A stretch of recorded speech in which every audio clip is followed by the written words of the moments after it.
συνάδελφοι και συναδέλφισες, να καλημερίσουμε και εμείς στη σημερινή διαδικασία.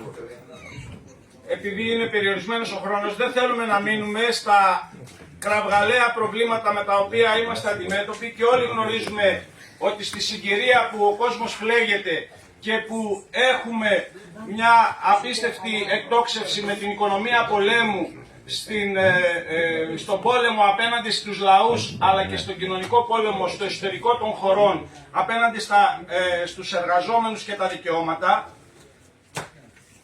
η ακρίβεια και η λαιλασία του εισοδήματος, η επίθεση στα κοινά αγαθά και ιδιωτικοποιήσεις, η λαιλασία αυτή θέλει να ενταθεί ακόμα περισσότερο με την διαδικασία της συνταγματικής αναθεώρησης που επιχειρούν να ανοίξουν για συνταγματοποίηση της λιτότητας, των μνημονίων και αδιατάρακτη συνέχιση των συμφώνων σταθερότητας και ανάπτυξης όπως τα ορίζει η Ευρωπαϊκή Ένωση, για να μην μπορεί καμία πίεση, καμία διεκδίκηση που θα μιλάει για πραγματικές αυξήσεις και ακύρωση των προγραμμάτων λιτότητας να περάσει δια του συντάγματος πλέον.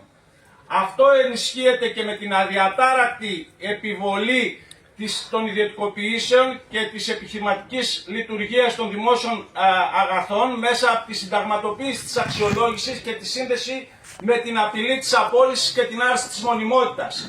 Και βέβαια την κατάργηση του άρθρου 16 για να επεκταθεί ακόμα περισσότερο η επέλαση των ιδιωτικοποιήσεων στην εκπαίδευση.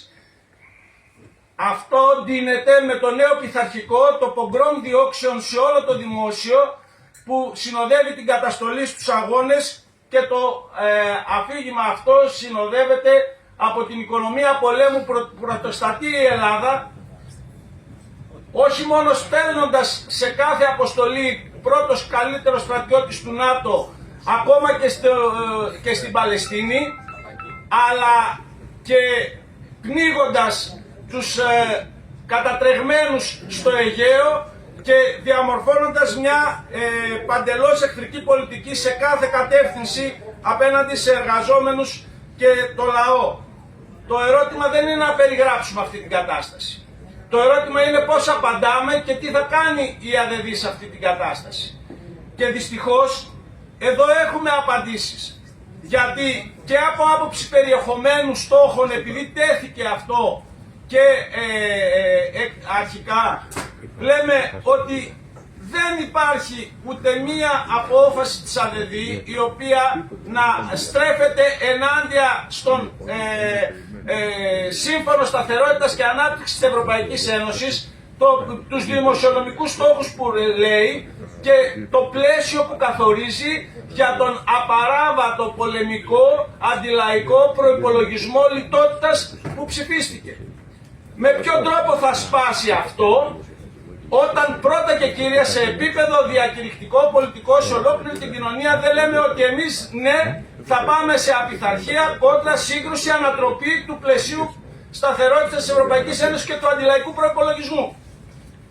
Όταν δεν λέμε ότι θα πάμε κόντρα και ανατροπή, ακύρωση του προγράμματος των ιδιωτικοποιήσεων και επιχειρηματικής λειτουργίας όλων των δημόσιων αγαθών, κοινών αγαθών και υπηρεσιών, και θα διεκδικήσουμε μέχρι τέλους την ακύρωσή τους, επιστροφή στο δημόσιο για να λειτουργούν με κριτήριο ενάντια στο κέρδος και την ιδιωτικονομική λειτουργία υπέρ των συμφερόντων του λαού, για να έχουμε πραγματικές υπηρεσίες φτηνές και ασφαλείς με όλα όσα λέμε. Αυτά δεν αποτυπώνονται καν στο πλαίσιο της ΑΔΔ. Δεν θέλω να συνεχίσω για το πλαίσιο. Το ερώτημα είναι τι ακριβώς κάνουμε για όλα αυτά τα κακά που διαπιστώνουμε, ανεξάρτητα το τι βάζουμε ως αιτήματα. Δεν θα αποφασίσουμε. Η ΑΔΔ έχει διαμορφώσει με τη συντριπτική πλειοψηφία όλων των δυνάμεων συγκεκριμένη γραμμή. Και αυτή η γραμμή είναι ότι θα πάμε, αντί να ενώσουμε, να κατακαιρματίσουμε τους αγώνες. Να μικρύνουμε τα μέτωπα. Να είναι ο καθένας μόνος του, χωρίς βοήθεια, να δίνει τη μάχη απομονωμένος απέναντι σε μια απονομοποιημένη κυβέρνηση που η οργή μπορεί να ξεχυλίζει στους δρόμους, αλλά εμείς δεν θα την ενώσουμε, δεν θα πάμε μαζί, δεν θα διευρύνουμε το μέτωπο και δεν θα βάλουμε το στόχο της ανατροπής αυτής της πολιτικής της βαρβαρότητας κυβέρνησης της Ευρωπαϊκής Ένωσης και κεφαλαίου. Γιατί τι άλλο είναι το να λέμε ότι διεκδικούμε δώρα και 13ο και 14ο μισθό προκυρήσοντας μία στάση εργασίας μόνο για την Αττική. Αυτό θα σπάσει την πολιτική λιτότητα για τον προϋπολογισμό. Πιστεύει κανένας στα σοβαρά ή κοροϊδευόμαστε και ρίχνουμε στάχτη στα μάτια ότι δήθεν κάτι κάνουμε?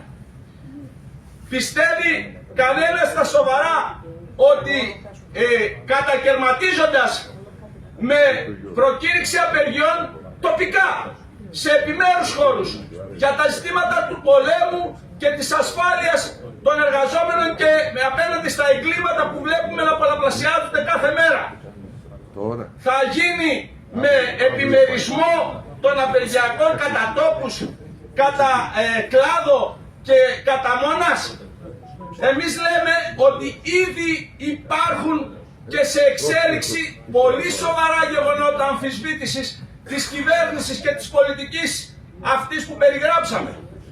Αντί λοιπόν να τα ενώσουν, αντί να πάμε σε μια λογική συγκέντρωση των δυνάμεων για μια ολομέτωπη αντιπαράθεση με ευρείας κοινωνικής σύγκρουσης και αντιπαράθεσης με την κυβέρνηση στην Ευρωπαϊκή Ένωση και το κεφάλαιο, εμείς, η ΑΔΔ δηλαδή, απέρριψε με την καταψήφιση από όλες τις δυνάμεις την πρόταση των παρεμβάσεων για να υπάρχει απεργιακή συνάντηση παλαϊκή πανεργατική στις 27 και στις 28 του Σεπτέμβρη με αφορμή τα τέμπη, ώστε να ενώσουμε με την οργή απέναντι στη συγκάλυψη αλλά και όλα τα μέτωπα που είναι σε εξέλιξη.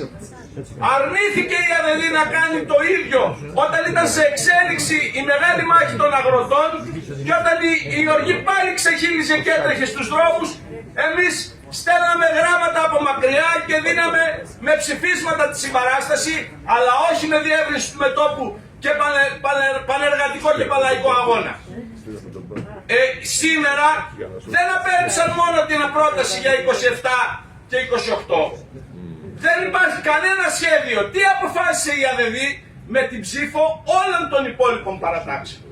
Ότι θα εξουσιοδοτήσει για να κάνουμε τέτοιες συζητήσεις σαν αυτή εδώ σήμερα που δεν έχει καμία αποφασιστική αρμοδιότητα.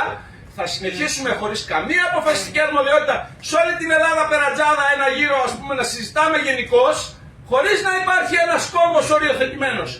Να γυρίσουμε την πλάτη ακόμα και στις 23 Μάρτη που υπάρχει η εκκίνηση και υπάρχει ένας συμβολισμός με την εκκίνηση της δίκης για τα τέμπη, να χάνουμε τη μία μετά την άλλη της ευκαιρίας για να σηματοδοτήσουμε ένα γενικό ξεσηκωμό παλαϊκό και να μην μπαίνει πουθενά η οριοθέτηση κόμμων σταθμών σύγκρουσης, αντιπαράθεσης και ανατροπής αυτής της πολιτικής και της κυβέρνησης. Αυτή είναι η λογική και αυτό αποτυπώνεται και στο μέτωπο των ιδιωτικοποιήσεων και στο μέτωπο της επιχειρηματικής λειτουργίας του δημοσίου. Γιατί όταν μας πετάει το γάντιο ο Μητσοτάκης με τη συνταγματική αναθεώρηση, τι απάντησε το Γενικό Συμβούλιο της ΑΔΔ? Ότι ούτε επαναπροκήρυξη της απεργίας αποχής για τη δυνάμωμα της μάχης ενάντια στην αξιολόγηση που είναι το βασικό εργαλείο μέσα στο δημόσιο για την προώθηση αυτής της επιχειρηματικής λειτουργίας και των ιδιωτικοποιήσεων δεν θα κάνουμε. Και αντίθετα, με πρόταση της ΔΑΣ μάλιστα, που μας έλεγε ότι στο συνέδριο θα ψηφίσουμε την επαναπροκήρυξη στο επόμενο Γενικό Συμβούλιο, αλλά όχι στο συνέδριο, σε μετάφτιση όλων των δυνάμεων γύρω από αυτό, υπερψήφισαν ότι αν ζητήσει η κάποια ομοσπονδία, τότε θα προκηρύξουμε. Βέβαια, έχουμε ιστορικό ότι και ζήτησαν ομοσπονδίες στην προηγούμενη φάση πριν το συνέδριο και δεν εκδηλώθηκε από την αμεριά της ΑΔΔ απεργία αποχή. Είσαι στα 9 λεπτά. Αλλά, ωραία, σε 1 λεπτό ολοκληρώνω. Λέω λοιπόν ότι εδώ το ζήτημα είναι μικρόφωνο. Σε παρακαλώ λιγάκι. Το πίσω, Ναι, ωραία, πες το μου αυτό, αλλά αν μιλάτε μαζί μου, γιατί δεν με μιλήσαμε κόβω. μαζί σου, δεν μίλησα μαζί σου, είπαμε λίγο πιο... Λίγο πιο... Εγώ το κλείνω και ακούγομαι. Όχι, λίγο πιο...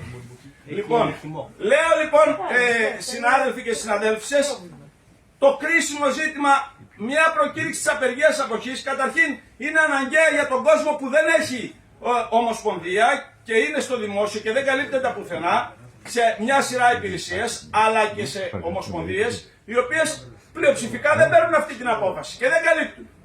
Και εγώ ρωτάω, θα πάμε να στηρίξουμε πραγματικά όποιους δίνουν τη μάχη?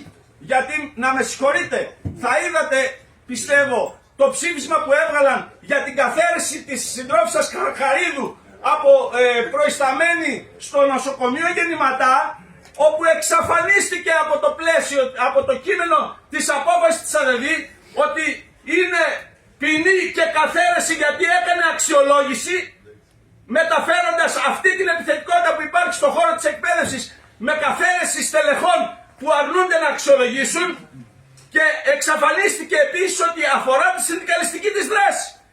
Γενικώς εμείς στηρίζουμε μια Χαρχαρίδου όπου να είναι, και δεν είναι η Χαρχαρίδου, είναι οι άνθρωποι στο δημόσιο που σηκώνουν κεφάλι και δίνουν τη μάχη απέναντι σε αυτή την πολιτική.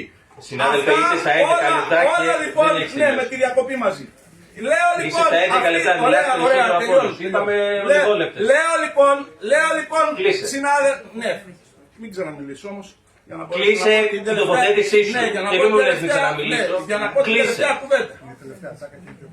Λοιπόν, λέω λοιπόν, εμείς σας καλούμε αυτά τα ζητήματα να τα μεταφέρετε στις ομοσπονδίες, να πάμε σε άμεσο πρόγραμμα γενικών συνελεύσεων και συζήτηση ενός πραγματικού αγωνιστικού σχεδίου που θα σηκώνει το γάντι από τις 27 και 28 του Φλεβάρι, για να συνεχίσουμε με αυτούς τους αναγκαίους σταθμούς για την ανατροπή αυτής της πολιτικής και της βαρβαρότητας που ζούμε.